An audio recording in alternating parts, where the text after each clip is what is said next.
At the Idkar Mosque, one of Xinjiang's holiest sites, it is a symbol of earthly authority that flies from the roof. But the access we're being given is designed to show that any concern about China's tightening control of religious faith is misplaced.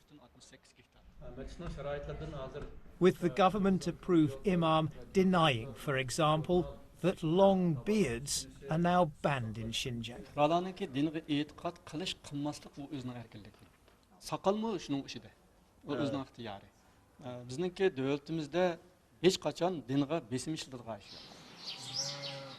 When we break away from our official tour, however, along with the locked and deserted homes, we find clear evidence of the suppression of Islamic customs and beliefs.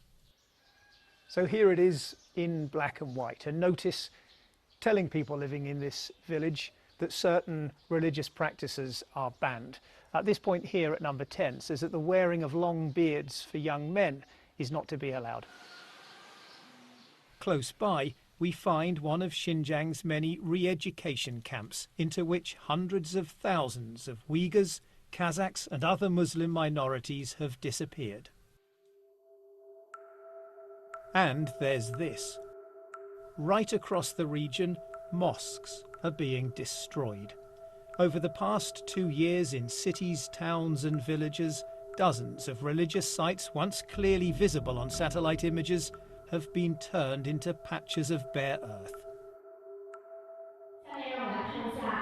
China's case is laid out in gruesome detail in this exhibition, designed to prove that its policies in Xinjiang are a rational response to years of separatist violence.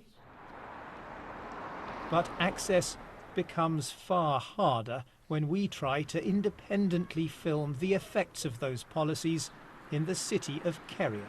为什么我们不会去清真寺吗？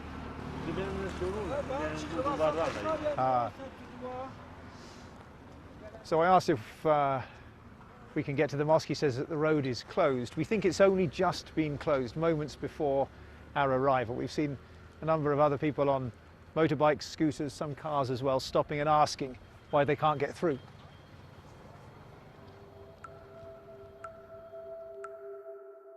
We're hoping to find out what's happened to this, the gatehouse of the city's Aitika Mosque. Its distinctive shadow shows it was still standing in late 2017, but now it's gone, overwhelmed by the surrounding commercial development. We managed to get close enough to film some of the building work.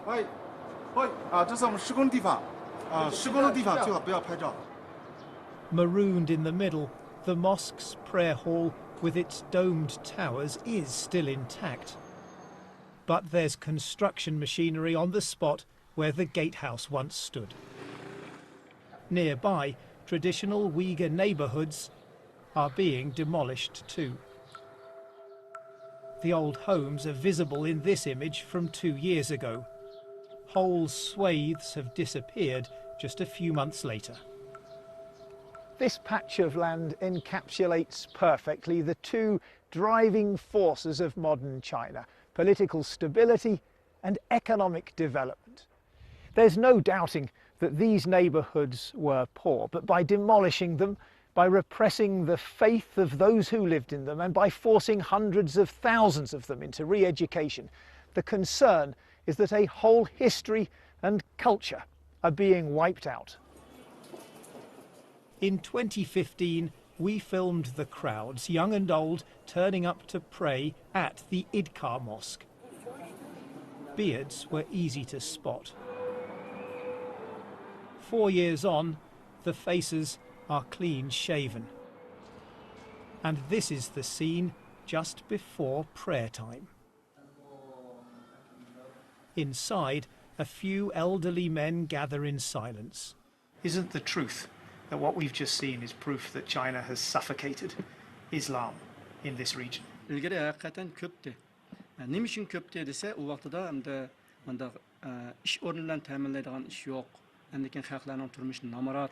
O'ttir yoshliklar emgak bilan va tijorat bilan, hunar kasb bilan shug'ullanyapti. Shunda bo'lgandan keyin kunduzi ular tijorat qiladi yoki hunar kasb yoki xizmat qilganlik uchun bu yerga kelib namoz o'qiydigan vaqti yo'q. Until recently, this place was the vibrant heart of a deeply devout society. Now, there's almost no one left.